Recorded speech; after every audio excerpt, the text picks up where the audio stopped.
Hello दोस्तों, good evening, नमस्कार। मैं अमित कुमार पाल एक बार फिर स्वागत करता हूं आप सबका आशीष क्लासेस लखनऊ के इस ऑफिशियल यूट्यूब चैनल पर। और जैसा कि आप सभी लोग जानते हो कि आप लोगों की तैयारी जो है उसमें थोड़ा सा मददगार साबित होगा ये कुछ हमारा एक नया शुरू किया हुआ सिस्टम। इस सिस्टम के अंतर्गत हम लोग प्रीवियस ईयर पेपर्स को डिस्कस कर रहे हैं आप लोगों के साथ में। और ये सारे प्रीवियस ईयर पेपर्स जो हैं ये आपके जैसे एग्जाम में पूछे गए थे वही सारे पेपर्स हैं। आप इनको देख भी सकते हो, ध्यान से देख के आपको समझ में आ जाएगा कि पूरी की पूरी पीडीएफ ही वही है। जो आपके प्रीवियस एग्जाम के क्वेश्चंस हैं वही सारे निकाले गए हैं और उन्हीं पर आप सभी लोगों की तैयारी हम लोग करवा रहे हैं। तो ये आप लोग देखते जाएं, इनसे क्वेश्चंस का आइडिया लेते जाएं, कैसे कैसे कर सकते हैं। कुछ ना कुछ तो डेफिनेटली आपको सीखने को मिलेगा, मैथ्स आपकी चाहे जितनी अच्छी हो, है ना। और ये सेशन अगर आप लोगों को पसंद आता है तो बेटा आपने कभी कहा नहीं है, लेकिन फिर भी आज कह रहा हूँ अपने आदत के प्रतिकूल कि इसको लाइक शेयर और अपने दोस्तों से बताइएगा ज़रूर, उनको डिस्कस कीजिएगा ताकि उन तक भी हमारी आवाज़ पहुँचे और उनके लिए भी कुछ मददगार साबित हो। जो हम लोगों का कॉन्सेप्ट शुरू हुआ है ये, तो आइए शुरू करते हैं। ये दिसंबर 2022 वाले कुछ पेपर्स हैं हमारे सामने और इनमें देखिए पहला क्वेश्चन कहाँ से उठाया गया है। पहला क्वेश्चन उठाया गया है यहाँ पर ट्रिग्नोमेट्री से। तो ट्रिग्नोमेट्री का जो क्वेश्चन है, इस ट्रिग्नोमेट्री के क्वेश्चन में हम लोग देख पा रहे हैं the value of under root 1 plus cos A upon 1 minus cos A. देखिए कई तरीके होते हैं। अगर मान लीजिए आपको ट्रिग्नोमेट्रिक रेशियोज क्वेश्चन में हो और ऑप्शन में भी ट्रिग्नोमेट्रिक रेशियोज हो, तो यहाँ पर जो ए एंगल ए दिया हुआ है उस एंगल ए की वैल्यू 30 या 60 में से कुछ रखिएगा।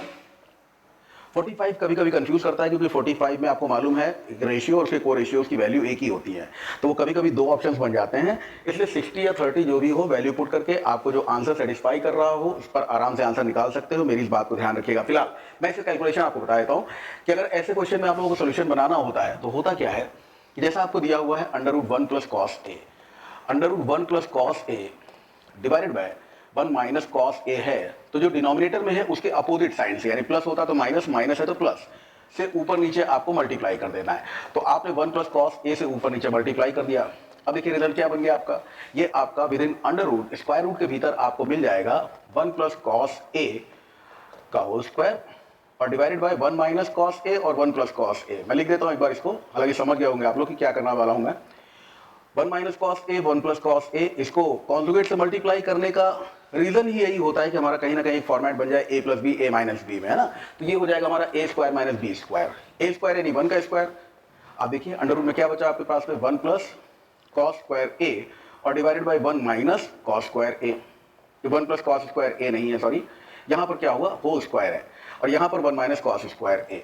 अब इसको हम इंटरचेंज करें अगर, तो हमको मालूम है identity sine square theta plus cos square theta बराबर 1 होता है और वहीं से 1 माइनस कॉस स्क्वायर ए की वैल्यू ये बन जाती है। पहले तो इसको लिख लीजिए 1 प्लस कॉस ए का whole square divided by 1 minus cos square A का मतलब साइन स्क्वायर ए। तो ये साइन स्क्वायर ए हो गया। अब इसमें स्क्वायर रूट लगा हुआ है तो आपको मालूम है स्क्वायर हट जाएंगे, 1 प्लस कॉस ए मिल गया होगा और डिवाइडेड बाई साइन ए। अब जब हम इसको ब्रेक करके लिखेंगे तो अलग अलग टुकड़ों में क्या लिख सकते हैं, एक तो लिख सकते हैं 1 अपॉन साइन ए और प्लस क्या लिख सकते हैं तो कॉस ए अपॉन साइन ए लिख सकते हैं। ठीक है, ये वाला फॉर्मेट ध्यान रखेंगे सब लोग भाई। थीटा की वैल्यू पुट करें अपने आप आपका आंसर आएगा। मैं यहां पर बता दूं आपको 1 अपॉन साइन ए का मतलब होता है कॉसेक ए और कॉस ए अपॉन साइन ए का मतलब होता है कॉट ए। तो ये कॉसेक ए और कॉट ए आपको दिखाई दे रहा हो जहां पर cosec A plus cot A, यही हमारा आंसर बन जाएगा जैसा कि आप देख सकते हो। ठीक है, ये आपका पहला क्वेश्चन हो गया। आइए दूसरे क्वेश्चन पे। सेकंड क्वेश्चन देखिए। सेकंड क्वेश्चन ज्योमेट्री से उठाया गया। ज्योमेट्री क्वेश्चन में कहा गया है in triangle ABC median BE intersect AC at E. AC intersect AC, तो चलिए बी ऊपर ले लेते हैं, समझने में आसानी होगी। एबीसी ये हमारा ट्रायंगल है और यहाँ पर जो मीडियन है उसने एसी को इंटरसेक्ट किया। मीडियन का मालूम है आपको, एक ऐसी साइड होती है जो सामने वाली भुजा को दो बराबर भागों में बांटती है। इस पॉइंट पर ये दोनों साइड जो होगी ये बीई क्या करेगी, बीई जो होगी ई पॉइंट पर एसी को बाइफरकेट करेगी टू इक्वल हाफ्स में, एई इज इक्वल टू ईसी, तभी इसको मीडियन बोला जाएगा। अब यहाँ पर देखिए क्या हुआ, where G is the centroid, आपसे बोला गया है median BE intersect AC at E, BG 12 centimetre बताया जा रहा है और जी के बारे में बताया गया कि जी क्या है, जी सेंट्रॉइड है। आप देखिए कि मीडियन में जो मीडियन का पॉइंट ऑफ इंटरसेक्शन होता है यानी माध्यिकाओं का जो कटान बिंदु होता है उसी को हम लोग केंद्रक बोलते हैं और केंद्रक पर जो माध्यिका होती है वो 2:1 के रेशियो में डिवाइड होती है। ठीक है भाई, ये जानकारी है। इस जानकारी के हिसाब से आप कह सकते हो कि BG/GE जो होगा हमारा ये 2:1 होगा। ठीक है, अब इसमें से आप BG बताया गया, BG जो कि 2 रेशियो है, वो 2 रेशियो बता दिया गया है आपको कितना है, 12 है। और आपसे पूछा जा रहा है कि BE ये पूरी लेंथ आपको कितनी बताई है, तो तो 2:1 यानी 3 रेशियो, या आप ऐसे कह दो कि 1 रेशियो बराबर कितना हुआ 6। तो अब ये बीजी और जीई, बीजी अगर 12 है तो जीई हो गया 6, कुल मिलाकर बीजी प्लस जीई यानी बीई की लेंथ कितनी हो गई, तो बीई बराबर 12 प्लस 6, कुल मिलाकर ये 18 सेंटीमीटर लंबी है, जैसा कि आंसर आप देख सकते हो। तो आपको क्या पता चला यहाँ से कि मीडियंस का पॉइंट ऑफ इंटरसेक्शन जो होता है उसी को हम लोग सेंट्रॉइड कहते हैं, और सेंट्रॉइड पर मीडियन 2:1 के रेशियो में डिवाइड होती है। ठीक है भाई, ये हो गया आपका सेकंड क्वेश्चन। आते हैं अगले क्वेश्चन पे। थर्ड क्वेश्चन ये टेबुलेशन से है, सारणियन। कह रहा है table given below show the number of players participating in 2 games in 6 different school. 6 अलग अलग विद्यालय हैं, उनमें जो स्पोर्ट्स हुए हैं उन स्पोर्ट्स में पार्टिसिपेट करने वाले स्टूडेंट्स को शो कर रहा है यहाँ पर। Excuse me. अब यहाँ पर बोल रहा है what is the ratio of total number of players participating in game A. दो तरह के गेम्स हैं, गेम ए गेम बी, है ना। मान लीजिए क्रिकेट है, फुटबॉल है, तो इस तरह से यहाँ पर हमको देखना है कि इन सबको जोड़ लिया जाए। यहाँ पर आप देख सकते हो, इन सबको जोड़ दीजिए, तो ये हमारा हो गया 31 और 24, 31 और 24 हो गया 55, 55 12 और 18 हो गया 30, 55 और 30 हो गया 85, 85 और 40 हो गया 125, 125 और 30 कर देंगे तो 155, एक कम कर दिए 154, 154 तो ये हो गया।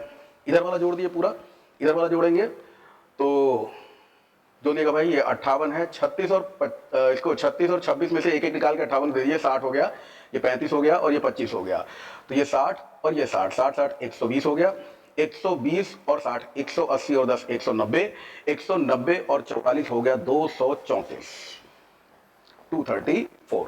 ठीक है, अब इनका रेशियो से पूछा गया किससे कट रहा है, 2 के अलावा किसी से कट रहा है, 2 से काट दीजिए, 2 सते 14, 2 सते 14, 2 एक कम 2, 2 एक 14, तो 77 समन्वय 117, ये रहा 77:117। ठीक है भाई, सिंपल सा क्वेश्चन था, इसमें कोई डिस्कशन का पार्ट ही नहीं है, कुछ डिस्कशन नहीं करना है, इसमें जोड़ना है और रेशियो निकालना है। नेक्स्ट क्वेश्चन, टॉपिक क्या है इसका, फैक्टर ऑफ, है ना। mx plus n is a factor of, mx plus n जो है ये एक फैक्टर है, किसका फैक्टर है ये आपको बताना है। तो देखिए एक चीज का ध्यान रखिएगा कि जो आपको दी हुई है क्वाड्रेटिक इक्वेशंस है, mx plus n is a factor of, बहुत सारी बातें होती हैं, जैसे यहाँ पर आपको m² प्लस 2nx दिया हुआ है और प्लस n² दिया है। गौर करिएगा इस बात पे कि एक भी क्वाड्रेटिक इक्वेशन सॉल्व करना है तो पहले और आखिरी टर्म का जो प्रोडक्ट होता है with the sign m² x² n², ये इनका गुणनफल होगा। इन दोनों को अगर हम प्रोडक्ट कर दें तो ये मिलेगा, और इसके हमें 2 टुकड़े करने होते हैं, 2 टुकड़े करने होते हैं और उन दोनों टुकड़ों का प्रोडक्ट यही होना चाहिए। आप देखिए यहाँ m है, x है, n है, और यहाँ पे m कहीं है ही नहीं, तो हम इसको नहीं कर पाएंगे। ठीक है, पहला ऑप्शन नहीं हो सकता। इसी तरह से यहाँ पे n गायब है, यहाँ पर आप देखिए x गायब है, m n और x तीनों है केवल दूसरे वाले में। एक तो ये लॉजिक हो गया, दूसरा क्या है, दूसरा ये है कि अगर हम देखें तो हम क्या कह सकते हैं, mx plus n into mx plus n करने पर, यानी mx प्लस n का होल स्क्वायर करने पर हमें क्या मिलेगा, हमें मिलेगा m² x², इन दोनों का प्रोडक्ट देखिए, हमें मिलेगा mnx, इसको इससे मल्टीप्लाई कीजिए, पहले हमने क्या किया, मल्टीप्लाई किया, फिर इसको इससे मल्टीप्लाई किया, अब इन दोनों को मल्टीप्लाई करेंगे तो आपको क्या मिलेगा, आपको मिलेगा mnx, और फिर ये लास्ट में मल्टीप्लाई कर देंगे तो आपको क्या मिल जाएगा, n² मिल जाएगा। कहने का मतलब कहीं ना कहीं ये होल स्क्वायर की फॉर्म में लिखा हुआ है, तो फैक्टर क्या हो गया, mx प्लस n, इसका एक फैक्टर हो गया। तो बस यही आपका करेक्ट आंसर होगा। ये व्यंजकों का गुणनफल है, अलजेब्रा में मैं काफी बातचीट करता हूँ इस पर अपनी क्लास में, तो ये व्यंजकों का गुणनफल किस तरह से होता है देख लीजिएगा। ऑब्वियसली यहाँ पर हमको जो टर्म दिया हुआ है उसमें हमें a² plus b² plus 2ab, तो 2ab वाले टर्म जो हैं वो केवल इसी का हिस्सा हैं, इसलिए ये देखते ही आपका आंसर बन जाना चाहिए। अगले क्वेश्चन पे आए। अगला क्वेश्चन है, ये आपका टॉपिक कौन सा उठा रहे हैं भाई ये लोग, टॉपिक हमारे पास में triangle ABC, right angle triangle, tan A, trigonometry की बातचीत हो रही है फिर से। यहाँ पर ट्रिग्नोमेट्री में अगर बातचीत किया जाए तो एबीसी एक राइट एंगल ट्राइंगल है, चलिए बना लिया। राइट एंगल ट्राइंगल में आपको होता है राइट एंगल बी पर राइट एंगल AC कर्ण हो गया, tan A बराबर आपको 5/12 दिया हुआ है, sin A plus sin B plus sin C पूछा गया है। ध्यान से देखिएगा tan A, ठीक है, एक काम करिए, A कंफ्यूज ना होइएगा, तो A इधर बना लीजिए और C इधर कर लीजिएगा, ठीक है। इससे क्या होगा कि जो एंगल मांगा गया है वो यही रहेगा, परपेंडिकुलर परपेंडिकुलर रहेगा, बेस बेस रहेगा। अगर A हम यहाँ पे लेते हैं, ये परपेंडिकुलर और ये बेस होता है। नहीं जानते तो जान लीजिए इस बात को, जिस एंगल के बारे में बात किया जाएगा उस एंगल के सामने वाला परपेंडिकुलर होता है। हाइपोटेन्यूज सबसे लंबा होता है, परपेंडिकुलर कौन सा होता है, जिस एंगल के बारे में बात किया जा रहा है उसके सामने वाला। और उसके अलावा हाइपोटेन्यूज और परपेंडिकुलर के अलावा जो बचा वो बेस हो जाएगा। ठीक, तो यहां पर क्या हुआ, इसको ए लेके चले तो ये ए है, ये सी है और ये बी है। अब ध्यान से देखिएगा tan ए का मतलब क्या हुआ, tan ए का मतलब हुआ परपेंडिकुलर अपॉन बेस, तो परपेंडिकुलर हो गया 5, बेस हो गया 12। अब 5 और 12 के हिसाब से हाइपोटेन्यूज कितना निकल आया, 13 निकल आया। अब आपसे पूछा है साइन ए, ध्यान से देखिएगा और मेरी बात जो भी मैंने बोली उसको ध्यान रखिएगा, sine A plus sine B plus sine, इसकी वैल्यू पूछी है। साइन ए होगा परपेंडिकुलर अपॉन हाइपोटेन्यूज यानी 5/13, ये 5/13 हो गया। साइन बी का मतलब हुआ साइन 90, साइन 90 की वैल्यू कितनी होती है 1, प्लस साइन सी अगर ये वाला एंगल आप लेकर चलेंगे तो इसके लिए ये परपेंडिकुलर होगा 12 अपॉन हाइपोटेन्यूज होगा 13। ठीक है, तो कुल मिलाकर यहां रिजल्ट आपको क्या मिल रहा है देखिएगा, तो 5/13 और 12/13 कितना हो गया भाई, 17/13 हो गया। 17/13 प्लस 1, इसको क्या लिख सकते हो, एक सही 13 कम 13, 5/13। कुल मिलाकर जो आपका आंसर है 1 13 कम 13 भाई 4 हो गया। ये ज्यादा जल्दबाजी में यही सब गड़बड़े होती है।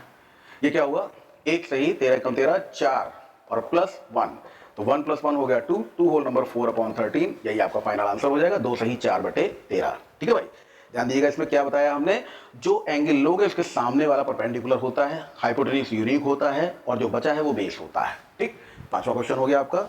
आते हैं अगले क्वेश्चन पे, क्वेश्चन हमारा छठा है। छठा क्वेश्चन देखिए क्या कह रहा है, study the given table and find the length of BC. अरे फिर से वही है, ट्रिग्नोमेट्री का ही क्वेश्चन है आपका। क्या क्या चीजें हैं आपको, लेंथ ऑफ बीसी आपको निकालनी है, एक्स वाई और ये 10। ठीक, बीसी की लेंथ मतलब एक्स निकालना है। तो अगर आप बताओ इसमें परपेंडिकुलर और ये परपेंडिकुलर दिया है, ये हाइपोटेन्यूज दिया है, परपेंडिकुलर पूछा है, हाइपोटेन्यूज दिया है, एंगल 30 डिग्री दिया हुआ है। सिंपल सी बात है, परपेंडिकुलर अपॉन हाइपोटेन्यूज होता है साइन में, आप वैल्यू लगा दो, sine 30 is equal to perpendicular यानी एक्स अपॉन हाइपोटेन्यूज यानी 10। साइन 30 की value 1/2 is equal to x upon 10, तो x भैया बराबर हो गया किसके, x बराबर हो गया 5 के। x is equal to 5, 2 5 10, cross multiply, तो आंसर आ जाएगा 5। सिंपल सा क्वेश्चन था, छठा क्वेश्चन आपका। अगले क्वेश्चन पे आते हैं, क्वेश्चन है 7वां। आपसे एवरेज स्पीड के बारे में कुछ कह रहा, भाई सुन लिया जाए क्या कह रहा। What an average speed of 45 kilometre per hour with an average speed, with an average speed of 45 km per hour, a train reaches destination on time। अगर 45 किलोमीटर प्रति घंटा गति से कोई ट्रेन जाती है तो अपने गंतव्य पर सही समय पर पहुंचती है। If it goes with an average speed of 30 kilometre per hour, धीरे चलेगी तो लेट होगी, है ना, तो 30 किलोमीटर पर आवर की स्पीड से जाती है तो late by 15 minute, 15 minute late हो जाती है, ऐसा बताया जा रहा। टोटल जर्नी कितनी है, तो इसमें अपनी क्लास में ऐसे क्वेश्चंस के लिए जहां एक ही डिस्टेंस दो अलग अलग स्पीड्स के साथ में ट्रेवल हो, हमेशा ध्यान रखेंगे आप लोग, product of two speeds divided by difference of two speeds multiplied by difference in time. इस चीज को ध्यान रखिएगा, ये बहुत ही यूजफुल फॉर्मूला है, बहुत सारे क्वेश्चन में लगता है, लगभग कह सकते हैं सभी क्वेश्चंस में जहां अलग अलग स्पीड के थ्रू एक ही डिस्टेंस ट्रेवल हो रहा हो। तो अब देखिए वो स्पीड्स कौन कौन सी दी हुई है आपको, स्पीड्स दी हुई है 45 और 30। इनका डिफरेंस कितना होगा भाई, डिफरेंस हो जाएगा 15। डिफरेंस इन टाइम जितना लेट हो गया, 15 मिनट लेट हो गया। अब ये ध्यान रखिएगा कि स्पीड्स आपको किलोमीटर पर आवर में दी हुई है और लेट होने वाला मिनट में दिया हुआ, तो मिनट को भी घंटे में बदल लीजिए, बटे 60 कर लीजिए। अब देखिए इसको सॉल्व करके, ये हो गया हमारा 15 चौको 60, 15 दूनी 30, 2 दूनी 4, 45/2 मतलब 22.5 किलोमीटर दिया हुआ है ऑप्शन, ये रहा 22.4 या 22 होल नंबर 1/2, बात तो एक ही है, तो 22.5 किलोमीटर ये डिस्टेंस आ गया। फॉर्मूला बिल्कुल दिमाग में बैठा लीजिए, कंठस्थ कर लीजिए, जहां एक जैसा डिस्टेंस दो अलग अलग स्पीड से थ्रू ट्रेवल हो रहा हो तो जाहिर सी बात है टाइम भी अलग अलग लगेगा। Product of two speeds divided by difference of two speeds multiplied by difference in time. ठीक है, बहुत यूजफुल फॉर्मूला। चलिए आगे बढ़ते हैं, 7 क्वेश्चन हो गए। 8वां क्वेश्चन क्या कह रहा है भाई, कौन सा टॉपिक है ये, 8वां क्वेश्चन कह रहा है tax on the salary of C is 1/4 of the salary and savings are 1/3 of the salary. Ratio of expenditure to the saving is. अब देखो बंदे की सैलरी है, इसमें क्या करता है, टैक्स दे देता भैया, कितना दे देता है 1/3। बचत कर लेता है, कितनी बचत कर लेता है सैलरी टैक्स देता है 1/4, बचत करता है 1/3। ये 4 और 3 के हिसाब से इनका एलसीएम ले लो कितना 12। अब इसी एलसीएम के आधार पर जो भी है इसकी सैलरी मान लेते हैं 1200 है, 12 है उसी हिसाब से 1200 मान लीजिए, खाली 12 रुपए मान लेंगे तो भी चलेगा। ठीक है, तो अब अगर मैं आपसे बात करूं कि टैक्स कितना देता है, तो टैक्स देता है इस 1200 का 1/4, 4 × 12, 300 रुपए टैक्स दे दिया इसने, ठीक। उसके बाद में आप कह दो कि भाई बचत कितनी करे ले रहा है, तो बचत की बात करो तो इसी 1200 का 1/3 1/3 है ना, तो 3 चौक 12 यानी 400 रुपया बचाए ले रहा है। अब आप ये देखो कि 1200 पाया है, 300 टैक्स दे दिया, 400 रुपए बचा लिया, इसका मतलब खर्चा कितना किया, तो 4 3 7 5 12, इसका मतलब एक्सपेंडिचर इसका कितना है, इसका खर्चा अगर देखा जाए तो 1200 में से 300 प्लस 400 यानी 700 माइनस करके हमको मिल गया कितना, 500। क्लियर हो गया होगा सभी लोगों को। अब आप ये चीज देख सकते हो कि यहां पर पूछा क्या गया हमसे कि एक्सपेंडिचर टू द सेविंग, इसके खर्चे और इसकी बचत का अनुपात। तो खर्चा कितना है 500, बचत कितनी कर रहा है वो आपको पहले से ही पता है 400, अनुपात कितना मिला 5/4, 5:4। यही आपका आंसर ये दिया हुआ है थर्ड नंबर पे। समझ में आ गया वो कैसे हैंडल करना है इसको। 12 ही लेके चलोगे तो भी काम हो जाएगा, है ना, लेकिन 12 लेके चलते तो उसका 1/4 कितना हो जाता, 3 हो जाता। 3 कितना हो जाता, 4 4 3 7, 12 रुपए में से 7 रुपए खत्म हो गए, बचा कितना 5 रुपए, ठीक। ये 5 क्या है, एक्सपेंडिचर है, तो एक्सपेंडिचर और सेविंग 5:4। लेकिन 100 मान लीजिए थोड़ा सा अच्छा लगेगा। अब देखिए अगला क्वेश्चन है आपका क्वेश्चन नंबर 9, फिर से टेबुलेशन, बड़ा टेबल ग्राफ पूछा भाई इसमें है। चलिए टेबुलेशन में क्वेश्चन पूछा गया आपसे, और इस क्वेश्चन में क्या कह रहा है, कह रहा है what is the ratio of number of students who failed in science. अच्छा ये रिजल्ट दिया हुआ है, section A, section B, section C और सेक्शन डी के बच्चों का हिसाब बताया गया है, दोनों सब्जेक्ट में फेल, कतई काबिल बच्चे सबसे ऊपर रखे गए हैं, 24 25 18 20 पाए, ठीक है भाई। और नालायक वाले सबसे नीचे हैं जो पास इन बोथ, दोनों पास हो गए हैं 63 60 56 और 55, है ना। अब इसमें पूछा क्या गया देखते हैं, what is the ratio of number of students who failed in science but passed in mathematics. यहाँ पर देखिएगा बीच का दो डाटा कैसा है, ये पहला वाला डाटा कह रहा है failed in science but passed in mathematics, दूसरा वाला कह रहा है passed in science but failed in mathematics, है ना। तो बीच वाले दोनों क्या है, ऊपर वाले बिल्कुल एकदम निराकार ब्रह्म को प्राप्त कर चुके हैं, दोनों फेल हैं, कोई दिक्कत नहीं है उन्हें, है ना। सबसे खुश वाले बच्चे सबसे ऊपर हैं, और दोनों में पास होने वाले सबसे नीचे, बीच वाले जो है ये अधर में लटके हुए, एक में पास एक में फेल। तो पहले वाले फेल्ड है साइंस में लेकिन पास है मैथ्स में, दूसरे वाले पास है साइंस में लेकिन फेल है मैथ्स में। पूछा क्या है, what is the ratio of number of students who failed in science but passed in mathematics, failed in science but passed in mathematics of section B and D together. Section B में देखिए 12 हैं और section D में है 15 together, दोनों एक साथ अगर देखा जाए तो ये 12 और 15, 12 और 15 हमारा कितना हो गया करके, ये हो गया 27 27। फिर टू द रेशियो पूछा है, अनुपात पूछा है, अनुपात पूछा है उनको जो विज्ञान और गणित, विज्ञान में फेल है लेकिन गणित में पास हैं, बी और डी सेक्शन में एक साथ। उसके अलावा दूसरा कौन सा अनुपात लेना हमें, section A, number of students of section A passed in both the subjects. Section A के दोनों विषयों में पास होने वाले बच्चे कितने भाई, 63 हैं 63, तो 27:63। ये जब हम रेशियो वाइज निकालेंगे तो 9 3 27, 9 7 63, 3:7 आएगा। 3:9 दिया हुआ है, कुछ मिसप्रिंट है इसमें, ठीक है भाई, 3:9 नहीं 3:7 हमारा करेक्ट आंसर है। यहाँ पर 3 समन्वय 7 जो है वही करेक्ट आंसर होगा। अगले क्वेश्चन पे आए, क्वेश्चन नंबर 9 हो चुका, 10वां क्वेश्चन देखिए। 10वां क्वेश्चन, टॉपिक का नाम पकड़े जा, क्या है टॉपिक का नाम है रेस, रेस दौड़। In 1200 metre race bike A beats bike B by 100 metre, bike B beats bike C by 100 metre in 600 metre race. अभी मेरे ख्याल से पिछला वाला जो हमने कल वाला सेशन किया था उसमें भी रेस का एक क्वेश्चन था, बिल्कुल उसी तरह से डिजाइन बना लें इसमें। यहाँ पर देखिए क्या है कि अगर 1200 मीटर की रेस हो, 1200 मीटर की रेस हो तो बाइक ए ने बाइक बी को बीट किया, कहने का मतलब ये है कि बाइक ए पहुंच गई है, बी बाइक जो है वो पीछे, और कितना पीछे है 100 मीटर 1200 मीटर की रेस में। यानी कि अगर 1200 मीटर की रेस में हम कहें कि बाइक ए और बी का रेशियो क्या है, तो बाइक ए चली पूरा 1200 मीटर लेकिन बाइक बी भैया 100 मीटर पीछे रह गई, यानी कितना चली है 1100 मीटर। रेशियो अगर बनाओगे तो 12:11 का रेशियो मिला। दूसरे वाला कंसेप्ट क्या करा, फिर कह रहा है कि bike B beats bike C by 100 metre या 600 मीटर रेस। अगर यही रेस 600 मीटर की होती, 1200 मीटर की नहीं, कितनी बार इस बार कितनी है 600 मीटर की, 600 मीटर की रेस अगर होती तो जो बाइक बी है उसने बाइक सी को हरा दिया है कितने मीटर से, 100 मीटर से। ये 100 मीटर पीछे है बाइक सी, बाइक सी यहां है, बाइक बी यहां पहुंच चुकी है, 100 मीटर पीछे है, जान लीजिए। यानी कि बाइक बी का डिस्टेंस अगर चलती है 600 तो बाइक सी चल पाती है 100 कम, यानी 500। सिंपल सी बात है। रेशियो कितना बन गया 6:5। आइए इनका कॉम्बिनेशन ऑफ रेशियो निकाल लेते हैं। कॉम्बिनेशन ऑफ रेशियो A:B भाई 12 11, और B/C कितना हो गया, तो B/C निकालने के लिए B/C ये कॉम्बिनेशन ऑफ रेशियो C तो बगल वाले कब्जा कर लो, ये 11 हो गया, इधर क्या हो गया 6, 11 6 66 और 11 5 55। इतनी बात सबको समझ में आ गई होगी, ठीक है।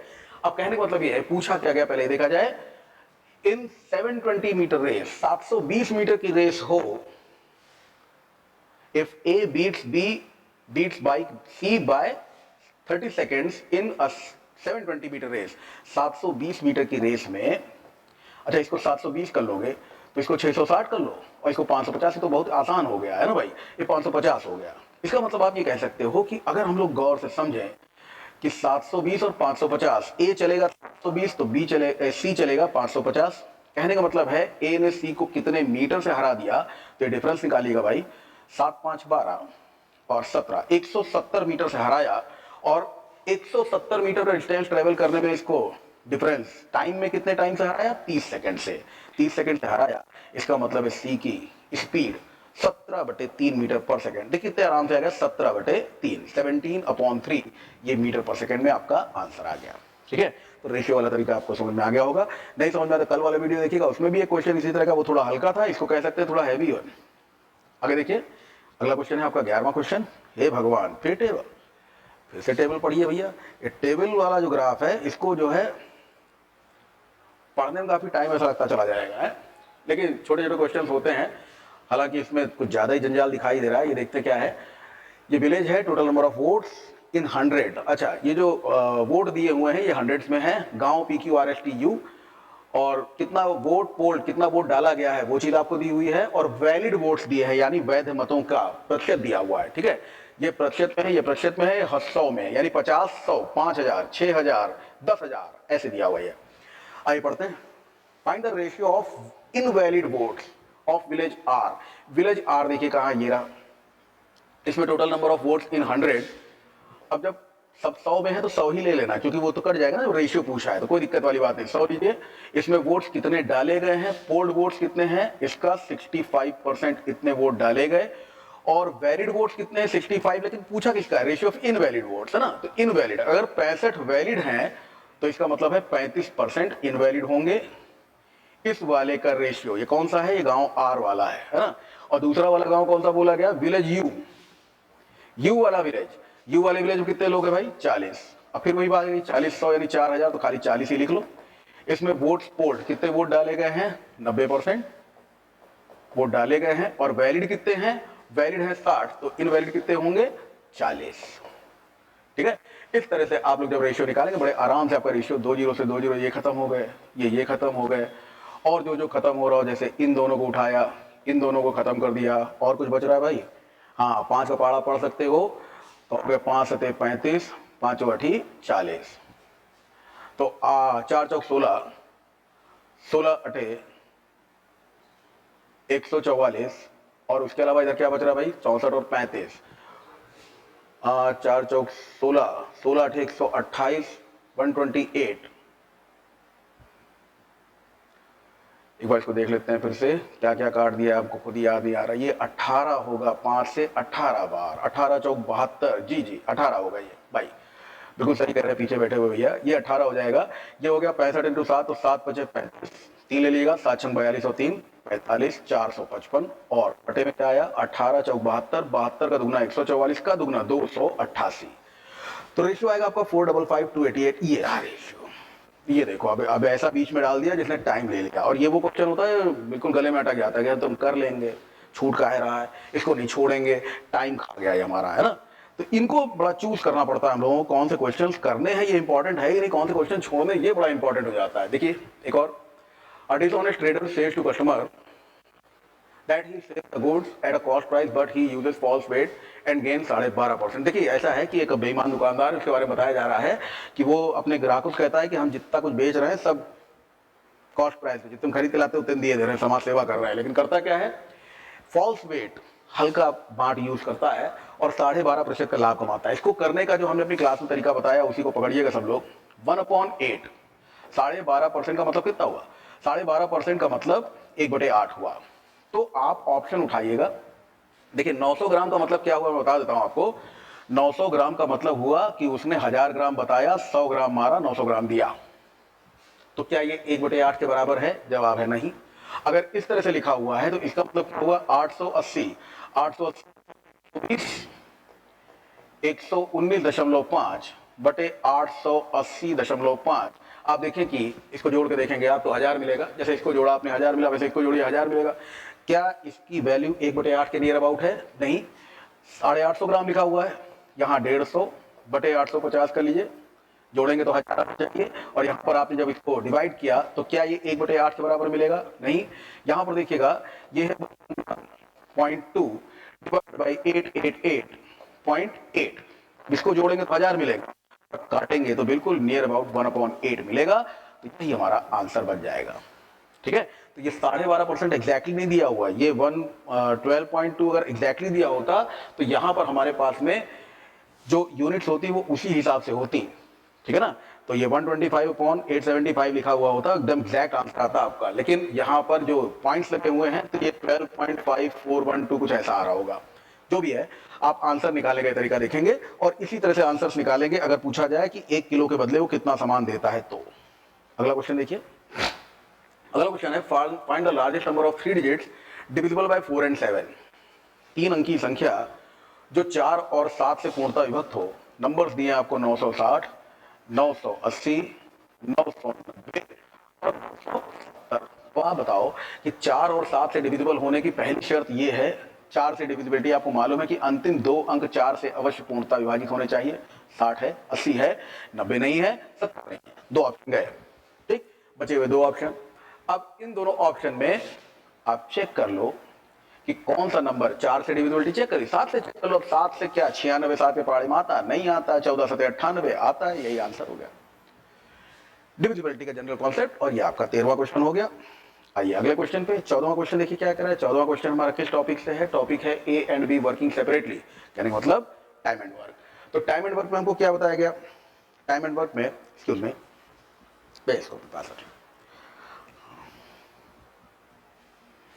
टाइम एंड वर्क में हमको क्या बताया गया? टाइम एंड वर्क में हमको बताया गया कि ए और बी है, अगर ये अलग अलग किसी काम को करते हैं, वर्किंग सेपरेटली, अलग अलग काम करें, तो can complete a piece of work in 10 days and 16 days. तो ए कर सकता है 10 दिन में, बी कर सकता है 16 दिन में।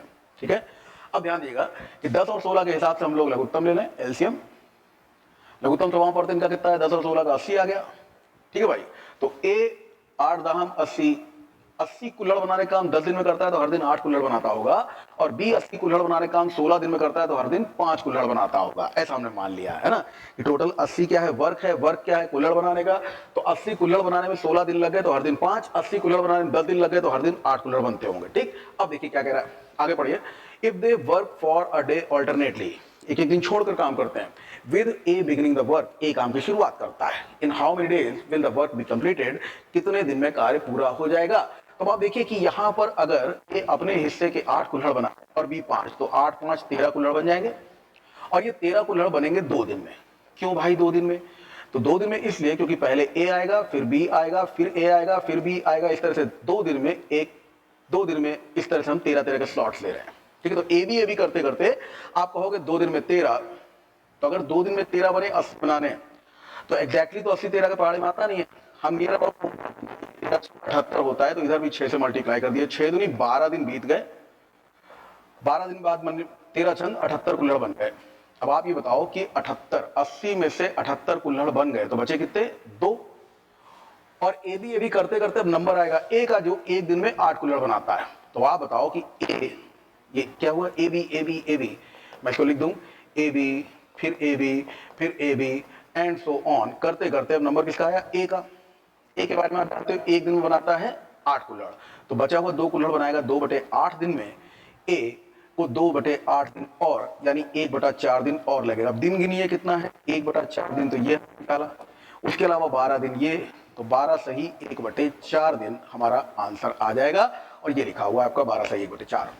ये हो गया हमारा क्वेश्चन नंबर 14। अगले क्वेश्चन पे आते हैं, 15वां question.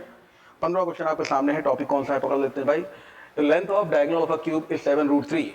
Length of diagonal of a cube, एक घन के विकर्ण की लंबाई आपको दी है। फॉर्मूला लिख दूं, होता है a√3, एक घन के विकर्ण की लंबाई a√3 बराबर दिया हुआ है 7√3, कट गया, यानी भुजा बराबर हो गया 7। फाइंड सरफेस एरिया, जब कभी दुकान जाओ कहोगे आटा दे दो तो गेहूं का ही देगा, क्वेश्चन में कभी कहे सरफेस एरिया तो वो टोटल ही होगा, इसके अलावा कुछ और होगा तो लिखा होगा, ठीक है। अगर केवल सरफेस एरिया लिखा हुआ मिल जाए समझ लेना टोटल की बात कर रहा है। और टोटल सरफेस एरिया, संपूर्ण पृष्ठीय क्षेत्रफल पूछा जाए तो क्या होता है, ये होता है 6a², 6 बार भुजा का वर्ग, यानी 6 × 7 का स्क्वायर यानी 49। यहाँ पे आप देख सकते हो 30 50 मान लो इसको, 5 × 30 300, 300 में 6 कम कर दो 294, 294 सेंटीमीटर स्क्वायर आपका आंसर है। ये रहा आपका 294 सेंटीमीटर स्क्वायर। बहुत ही सिंपल सा क्वेश्चन था मेंसुरेशन का। आ जाते हैं अगले क्वेश्चन पे। 16वां क्वेश्चन है, टॉपिक कौन सा है, triangle BPQ is congruent to triangle ASR। Congruency, congruent का मतलब क्या होगा कि BPQ जितना बड़ा होगा ट्राइंगल, ठीक है भाई, ट्राइंगल BPQ अगर कॉन्ग्रुएंट दिया हुआ है आपको ट्राइंगल ASR के, तो ये चीज मान लो और जान भी लो कि ये दोनों ट्राइंगल जो होंगे इनका हर एक पार्ट बराबर होगा, सारी भुजाएं बराबर हैं, सारे कोण बराबर हैं। एक ट्राइंगल को उठाकर दूसरे ट्राइंगल के ऊपर रख दो, पूरी तरह से ओवरलैप हो जाएगा, ठीक। तो अब यहां पर क्या दिया हुआ हमको, एंगल A, एंगल R और एंगल S के बारे में। Angle A is equal to दिया है, इज टू नहीं दिया, इज इक्वल टू दिया हुआ 1/3 of angle R is equal to angle S is equal to मान लेते हैं x मान लो, k मान लो, तो k मान लेते हैं, तो एंगल A बराबर k हो गया। ये चीजें आपको ओरली करनी है। एंगल R बराबर 3k हो गया और एंगल S बराबर भी k हो गया। कहने का मतलब angle A is to angle A is to angle R is to angle S is equal to कितना हो गया बताना, 1k is to 3k is to k, यानी 1 इज टू 3 इज टू 1, ठीक है। टोटल यहाँ पे आप लोग देख सकते हो कितने रेशियो हैं, तो 3 2 5, 5 रेशियो हैं और सारे एंगल का सम कितना होता है 180 डिग्री, 180 होता है। एक रेशियो की औकात अगर निकालोगे तो 18 2 36, 36 डिग्री निकली। पूछा क्या गया है, find angle Q। Angle Q कौन सा एंगल होगा, तो एंगल Q जो होगा जैसे BPQ मिलाइएगा, B का कोरस्पॉन्डिंग पार्ट है A, P का कोरस्पॉन्डिंग पार्ट S, Q का कोरस्पॉन्डिंग पार्ट है R। तो जितना बड़ा एंगल R होगा उतना ही बड़ा एंगल Q होगा, ठीक। और एंगल Q कितना बड़ा होगा, तो एंगल Q R के बराबर है। R की बात की जाए तो R का रेशियो आपने कितना निकाला है, R का रेशियो है 3, एक रेशियो 36 है तो 3 रेशियो, यानी एंगल R बराबर एंगल Q बराबर 3 रेशियो, यानी 3 बार 36 और 36 के 108, 108 डिग्री आपका आंसर है। ये लिखा हुआ समझ में आ गया होगा। बहुत ही नॉर्मल सा क्वेश्चन था। रेशियो एंड प्रोपोर्शन प्लस ये sum of all interior angles of a triangle is equal to 180 degree, ये सब पता हो तो आराम से निकल आएगा, ठीक है भाई। चलिए 16वां क्वेश्चन हो गया आपका। अगले क्वेश्चन बात करें, 17वां क्वेश्चन क्या कह रहा है। 17वां क्वेश्चन कह रहा है बड़ा ऑप्शन देके खांसी आ गई है। Two identical circles, each of radius 30 centimeter, intersect each other such that the circumference of each one pass through center of the other। इसका मतलब है कि दो एक जैसे बराबर वृत्त हैं और इसमें बहुत सारा डिस्कशन करना है भाई, थोड़ा सा ध्यान से सुनिएगा मेरी बातों को। मैं कोशिश करूंगा कम समय में ज्यादा ज्यादा चीजें आपको बता पाऊं। देखिए ऐसा है ना कि दो वृत्त हैं यहाँ पर और दोनों वृत्त बराबर हैं, पहली बात। दूसरी बात, ये दोनों वृत्त जो है एक दूसरे के केंद्र से होकर गुजरते हैं। एक चीज ध्यान रखिएगा कि कभी भी अगर दो वृत्त एक दूसरे के केंद्र से होकर गुजर रहे हो तो इनकी जो उभयनिष्ठ जीवा होती है, ये जो उभयनिष्ठ जीवा कॉमन कॉर्ड, इसकी लेंथ क्या होती है, लेंथ ऑफ कॉमन कॉर्ड मैं लिखे दे रहा हूं। उभयनिष्ठ जीवा की लंबाई, लेंथ ऑफ कॉमन कॉर्ड, ये बराबर होती है भुजा √3। ये जो सर्कल का रेडियस होगा, इस सर्कल के रेडियस के हिसाब से बात करें तो अंदर जो त्रिभुज बनेगा उसकी भुजा है ना। तो यहां पर क्या कहेंगे आप लिख देना R√3 इस कॉमन कॉर्ड की लेंथ, पहली बात। दूसरी बात देखिएगा, मैं समझाने की कोशिश कर रहा हूं, इस पे गौर करिएगा कि अगर मान लीजिए थोड़ा सा इंक चेंज करके समझाता हूं आप लोगों को कि यहां पर अगर मान लीजिए हम ऐसे कहें कि जो आप सर्कल का ये वाला हिस्सा देख रहे हो, ये वाला हिस्सा क्या है, इस वाले हिस्से की अगर हम बात करें तो इस वाले हिस्से को ध्यान से समझिएगा कि जो आपने सर्कल बनाया है उस सर्कल में इतना पोर्शन, ये पोर्शन एक वृत्त का सेगमेंट यानी वृत्त खंड कहलाता है। हम ये वाला क्षेत्रफल प्राप्त कर लें और इस वाले क्षेत्रफल को अगर दुगुना कर दोगे तो ये पूरा क्षेत्रफल मिल जाएगा। आपको निकालना क्या है समझ लीजिएगा, आपको निकालना है what is the area of intersecting region. ये जो दोनों वृत्तों का प्रतिच्छेद करने वाला क्षेत्र है, इस क्षेत्र का हमको क्षेत्रफल निकालना है। तो अगर हम इतना एरिया निकालेंगे वही ये भी होगा। ये क्या है, ये एक वृत्त का सेगमेंट है, वृत्तखंड है। वृत्तखंड का क्षेत्रफल निकालना है आपको इस वाले का। कैसे निकलेगा इसको हम लोग एक और अलग रंग के थ्रू समझते हैं। इस बार देखिएगा, यहां पर अगर गौर करें हम लोग तो एक सर्कल लीजिए। इस सर्कल में जो त्रिज्य खंड होता है वो त्रिज्याओं के द्वारा किया गया खंड होता है और जीवाओं के द्वारा किया गया खंड जो होता है उसको हम लोग वृत्तखंड बोलते हैं। देखिएगा यहां से इस वाले सेक्टर की बात कर रहे हैं हम, त्रिज्य खंड की बात कर रहे हैं। जो त्रिज्य खंड है इसकी बात करें, इस वाले त्रिज्य खंड में अगर हम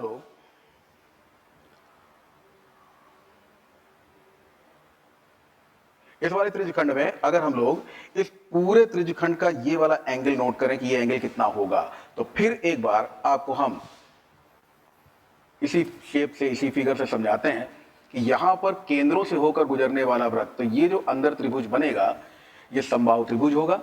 इस समबाहु त्रिभुज के आधार पर आप लोग जो बात कह सकते हो वो ये है कि ये एंगल 60 होगा और नीचे भी एक समबाहु त्रिभुज बनेगा तो ये भी 60 होगा। 60 कितना हो गया, ये वाला एंगल हो गया 120। ध्यान से समझिएगा, मैं ये वाला एरिया निकालने की बात कर रहा हूं आपसे, ये 120 डिग्री हो गया। तो आप अगर इतने एरिया की बात कर रहे हो, ये एरिया निकालना है तो आपको क्या करना होगा, सेक्टर के एरिया में से ट्राइंगल का एरिया माइनस कर दीजिए। ठीक, तो सेक्टर का एरिया कितना होगा, देखिएगा सेक्टर का एरिया हमको मिलेगा pi R square into theta by 360 degree.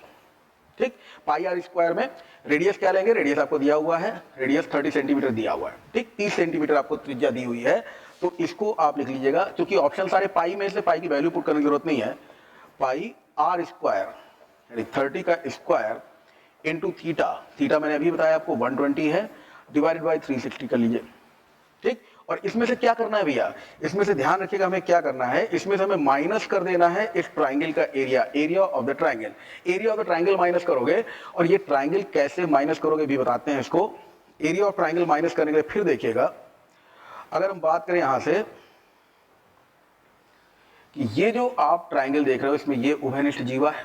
उभयनिष्ठ जीवा की लंबाई मैंने आपको बता दी, r√3 करके आप कैसे निकाल सकते हो, ये कहोगे ये हो गया 30√3, 30√3 ये पूरी जीवा।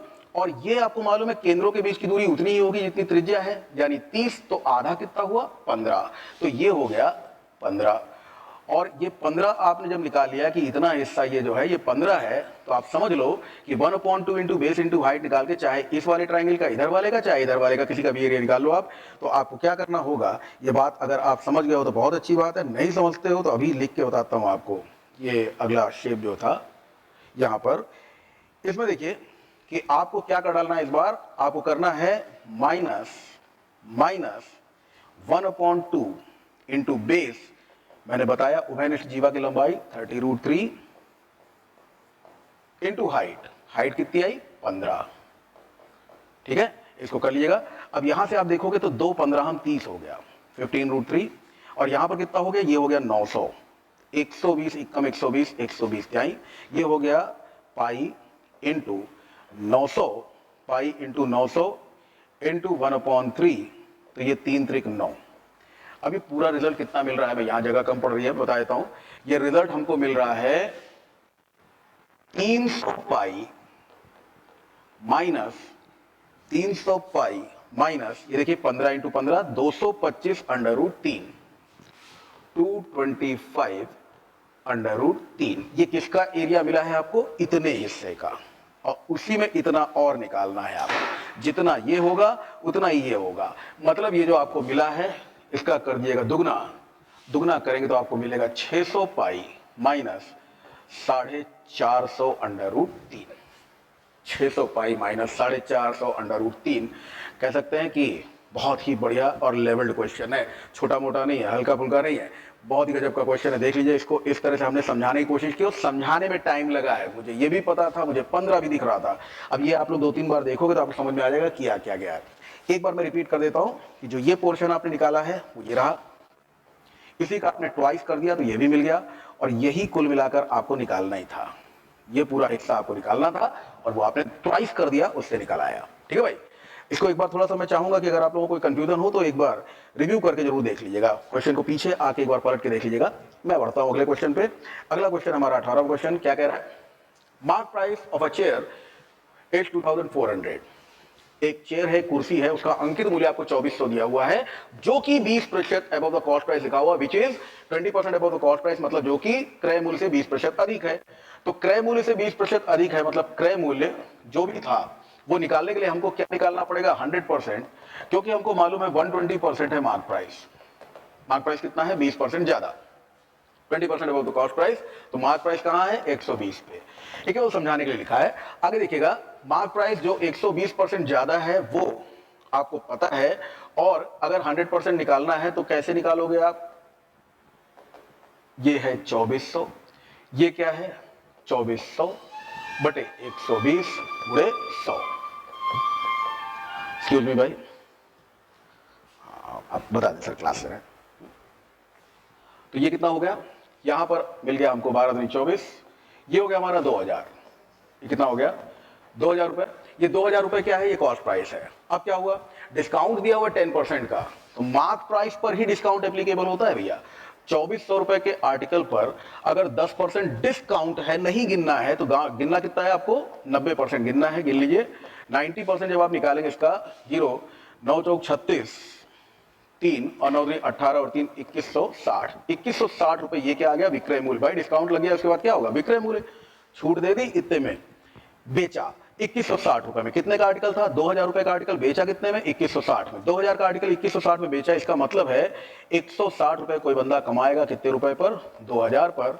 परसेंटेज में कितना परसेंट कमाएगा, 2 8 16, 8% कमाएगा। इससे आपका आंसर क्या हो जाएगा, 8%। ठीक है भाई, तो ये देखिए आपका ये 18वां क्वेश्चन था। इसमें मैंने थोड़ा लिखा पड़ी ज्यादा किया है, छोटा भी हो सकता है, आप लोग जानते हैं इस बात को। अगला क्वेश्चन आ गया 19वां क्वेश्चन। टॉपिक अगर देखा जाए कौन सा है, सम becomes 15,500 in 7 years on simple interest at the rate of 30% per annum. हर साल हर 100 रुपए पर 30 रुपए देने के बाद 30% अगर 7 साल तक दोगे तो 7 या 21 210% मिलेगा इंटरेस्ट। और सम बिकम्स, कोई धन हो जाता है 15,500 7 साल में, जबकि ब्याज की दर आपको दी हुई है 30% साधारण ब्याज की। और 7 साल का ब्याज कितना है आपसे पूछा गया, तो ब्याज मैंने बता दिया 210। लेकिन इसमें ध्यान रखिएगा कि अमाउंट दिया हुआ है आपको, यानी 210 प्लस 100 310%। ये क्या होगा, ये होगा इंटरेस्ट। और इंटरेस्ट में अगर हम लोग जोड़ दें प्रिंसिपल तो 210%, और उसके बाद प्रिंसिपल कितना होता है 100%। तो कुल मिलाकर अमाउंट बना कितना 310%। और यही अमाउंट भैया आप लोगों को दिया हुआ है 15,500। 15,500 रुपए यही अमाउंट आपको दिया हुआ है। अगर 15,500 ये अमाउंट आपको दे दिया, इसका मतलब अगर हम लोग 100% निकालेंगे तो क्या मिलेगा, प्रिंसिपल मिल जाएगा। और डायरेक्टली 210% निकालेंगे तो वो पैसा मिल जाएगा। ठीक है, 100% निकाले प्रिंसिपल मिलेगा, उसको इसमें घटा दीजिए तो भी आपको वही इंटरेस्ट मिलेगा जो इंटरेस्ट ये मांग रहा है। मैं क्या कह रहा हूं, चलिए दोनों करके दिखाता हूं आपको। 100% की बात जहां तक देखी जाए तो 15,500 डिवाइडेड बाई 310 मल्टीप्लाइड बाई 100 आप करोगे। ठीक है, एक जीरो से चलो एक जीरो खत्म कर देते हैं, 31 का पहाड़ा पढ़ लो ये 5 बार, 500 इंटू 10 यानी 5000। ये 5000 क्या आया, ये आ गया प्रिंसिपल। अभी प्रिंसिपल आ गया तो 15,500 में से, यानी जो अमाउंट था उसमें से अगर हम लोग ये प्रिंसिपल यानी 5000 माइनस कर दें तो हमारा रिजल्ट आएगा 10,500। ये 10,500 क्या होगा, ये इंटरेस्ट हो जाएगा। इंटरेस्ट पूछ रहा है, ठीक है, इंटरेस्ट पूछा है 10,500, देखो रिजल्ट मिला। मैं दूसरी बात कहना चाह रहा हूं कि आपको जैसे ही कैलकुलेशन के हिसाब से पता चला 310% बराबर 15,500 है, सीधे 210% निकालो, क्योंकि इंटरेस्ट तो 210% है ना। 210% बराबर आप कहोगे 15,500, 15,500 डिवाइडेड बाई 310 मल्टीप्लाइड बाई 210। ये कर लो, ठीक है। ये मिल गया हमको 50, मल्टीप्लाई कर लीजिएगा। ये हो गया हमारा कितना, 5 एकम 5, 5 दूनी 10, 2 जीरो 10,500 डायरेक्ट। पूरा कंसेप्ट भी आपके सामने रख दिया मैंने, और आपको झटके में भी बता दिया क्या हो सकता है। ये आपका था question number 19 from the topic simple interest, साधारण ब्याज से 19वां प्रश्न। आइए अगला क्वेश्चन देखते हैं 20वां। बड़ा हक्काना दिया है भाई, अरे वाह। शुरुआत देखिए आप, शुरुआत। नाम क्या है स्टूडेंट का, अमित। सबसे पहले गणित में नंबर देख लें, 92 ठीक ठाक है। अरे दीक्षा कोई है, दीक्षा मैम है, टॉप कर गई है भाई, है ना, इन्होंने हमको पिछाड़ दिया है। चलिए क्या है question, study the given table, answer the questions. Table show the percentage marks obtained by 7 students in different subject. अलग अलग सब्जेक्ट्स हैं, Hindi, English, maths, physics, chemistry, biology, IT. इन सब में कितने स्टूडेंट्स हैं वो आपको दिया हुआ है। 7 स्टूडेंट्स हैं, अमित, रुचि, कंचन, प्रशांत, मृणाल, कुणाल, दीक्षा।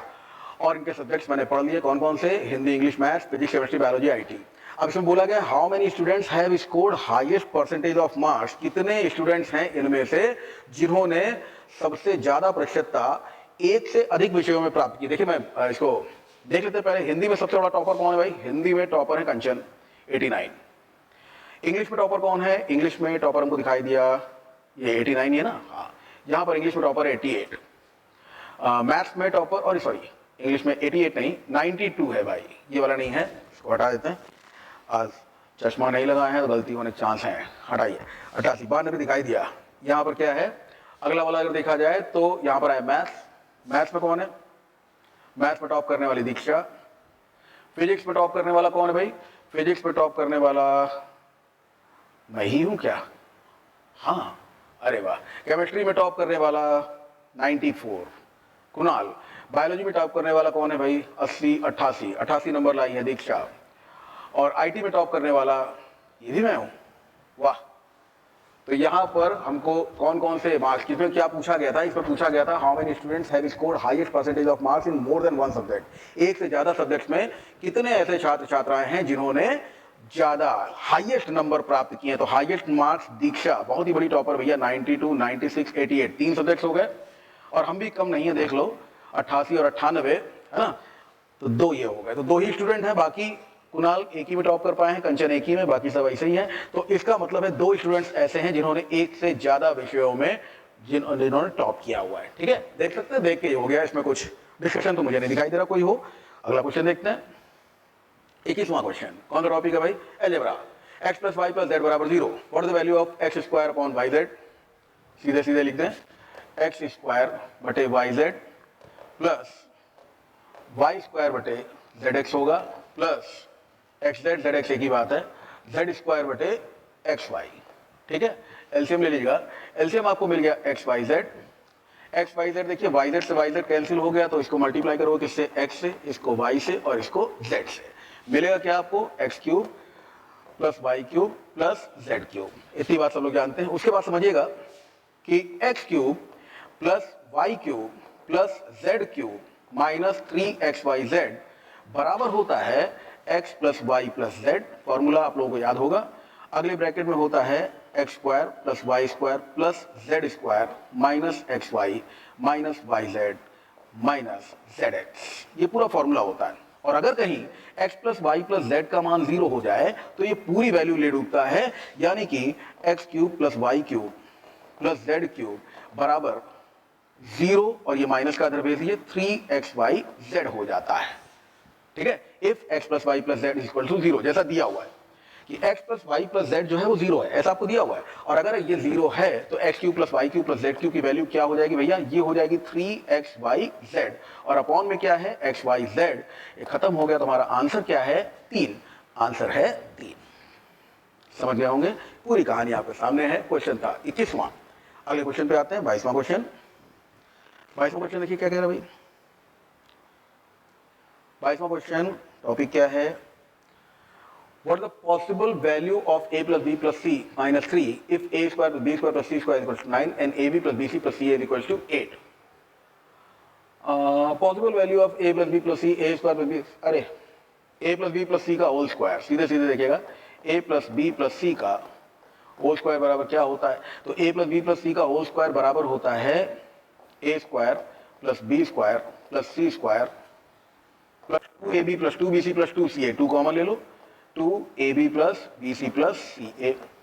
ठीक, अब यहां पर देखा जाए a square plus b square plus c square मतलब कितना हो गया, 9 प्लस ट्वाइस दुगना किसका, ab plus bc plus ca, यानी कि 8। ठीक, और इसका मतलब है भैया कि a plus b plus c हमारा हो गया 9 प्लस 8 दूनी 16, 16 और 9 25। ये स्क्वायर है, ध्यान रखना। इसका मतलब है a plus b plus c बराबर अंडर रूट 25, यानी कि 5। और आपसे जो वैल्यू पूछी जा रही है what is the possible value of, यहां पर आपसे पूछा जा रहा है पॉसिबल वैल्यू ऑफ किसका, a plus b plus c minus 3, a plus b plus c minus 3, तो a plus b plus c आपने निकाला कितना 5 माइनस 3, उत्तर कितना आ गया 2, आंसर इज 2। ठीक है, ये हो गया 22वां क्वेश्चन अलजेब्रा से। आइए अगला क्वेश्चन देखते हैं, 23वां क्वेश्चन। टॉपिक कौन सा है, रीड कीजिएगा। If A digit number system, 8 digit number है, 8 अंक की संख्या है, अगर 1 2 3 4 5 6 x और y इज डिविजिबल बाय 8। देखिएगा एक नंबर अगर देखा जाए 608 से डिविजिबल होता है, तो आधे के आधे का आधा कर लो, अगर होल नंबर मिले तो होता है आधा 300 का आधा 150 का आधा 75 होता है। ठीक है, तो यहां पर अगर देखा जाए 600 जो है 8 से डिविजिबल है, आप कह सकते हो यहां पर 600 बटे 8 के क्या मिलेगा, 8 7 56, 8 होता है 75 आएगा, है ना, तो 8 7 56, 8 5 40। ये आप देखो कि 75 आपको मिला, यानी कि सबसे पहला पॉसिबल वैल्यू एक्स वाई का कि ये 8 से डिविजिबल हो जाए क्या होना चाहिए, तो एक्स और वाई 00 होने चाहिए। इतनी बात समझ गए। अब 61 यहाँ पर 601 ना 602 नहीं, अब जो 608 आएगा तभी वैल्यू आएगी, वो वैल्यू आएगी जो 8 से डिविजिबल हो जाए। तो पहली कौन सी हो गई, 600 हो गई, उसके बाद क्या होगी 608, फिर 616, 616 फिर 8 624, और इस तरह से भैया करते करते आप लोगों को पहुंचना है मैक्सिमम 700 नहीं होना चाहिए ना, 699 के अंदर ही मामला बनेगा। तो 699 के अंदर जो लास्ट वैल्यू जो हमको दिखाई दे रही है विच इज डिविजिबल बाय 8, वो कौन सी है, 8 8 64 बचा 5, 8 7 56, 696। तो आप ये देखोगे कि 96 नंबर्स हैं 8 8 के अंतर पर, तो 12 8 96, 12 संख्याएं तो ये हो गई, और एक 00 वाली ये, तो 12 प्लस 1 कितने नंबर्स होने चाहिए, इसे 13 नंबर्स होने चाहिए। जो पॉसिबल पेयर हैं एक्स और वाई के, कितने पेयर होने चाहिए, 13 पेयर होने चाहिए। यही आपसे पूछा जा रहा कितने जोड़े संभव, मैंने बताया आपको। फर्दर कितने हैं 12, 00 वाला भी तो लेंगे ना, तो वो वाला लेंगे 00 वाला, तो कितने हो जाएंगे 12 प्लस 1 13, तो टोटल 13। अब देखिए यहाँ पे 13 10 11 13 8, तो कंफ्यूजन कम है, लेकिन अभी इसी में 12 और 13 होता बड़ा कंफ्यूजन होता। ध्यान रखना +1 है, तो जब आप 8 से लेकर चल रहे हो तो फर्दर कितने हैं 8 पहला वाला लेकर चले, 8 कम 8 8 16 8 24 और 12 8 96, लेकिन इसमें 00 भी है, वो भी लेना है, तो वो भी एक पॉसिबल पेयर है एक्स और वाई का। ये चीज ध्यान रखिएगा, जो मैंने बोला एक बार फिर से ध्यान से सुनिएगा अगर नहीं समझ में आया तो। 24वां क्वेश्चन, टॉपिक क्या उठाया इन्होंने, the area of sector of a circle, एक वृत्त के त्रिज्यखंड का क्षेत्रफल। त्रिज्यखंड क्या होता है, त्रिज्याओं के द्वारा किया गया खंड। ये दिया हुआ 308 वर्ग सेंटीमीटर, ये जो एंगल है ये आपको 45 डिग्री बताया गया। तो अगर एरिया की बात की जाए तो हम पूरे इसकी बात कर रहे हैं, इस एरिया की बात कर रहे हैं, इस एरिया की बात करोगे अगर तो ये कितना हो जाएगा pi R square into theta 45 upon 360 degree, 45 upon 360 degree. ठीक है, और ये बराबर किसके दिया हुआ भैया 308 के बराबर दिया हुआ है। बोला है सेंट्रल एंगल 45 का, the radius of the circle is, तो देखो यहां पर हम लोग रख लें 45 से काट दिएगा इसको, तो 45 से कितनी बार जाता है आपको मालूम, 45 का दुगना होता है 90, और ये 8 बार पूरा पूरा कट गया।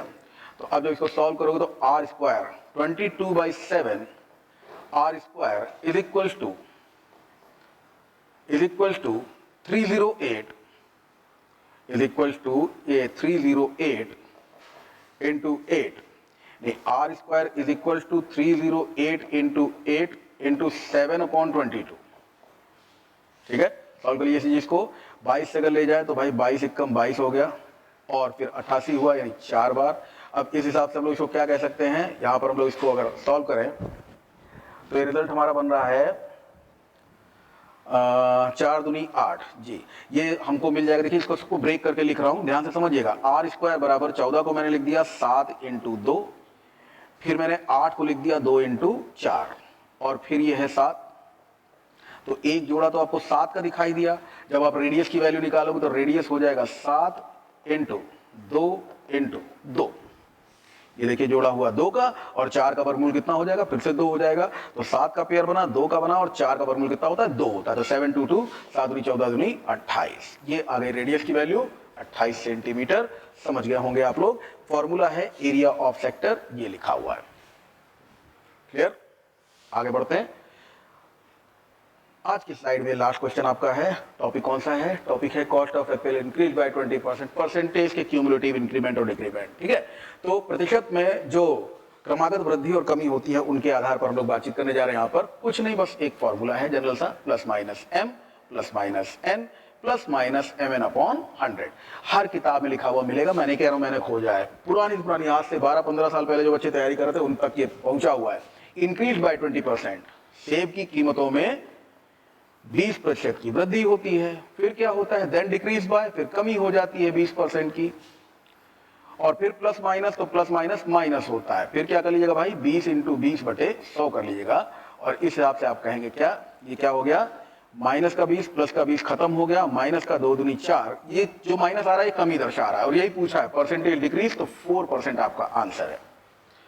आई होप ये सारा डिस्कशन आप तक मैंने पहुंचाया। इसमें कुछ एक दो क्वेश्चन थे जो बहुत ही बढ़िया थे, इन पर जरूर ध्यान दीजिएगा। दिखा देता हूं आपको एक बार फिर से।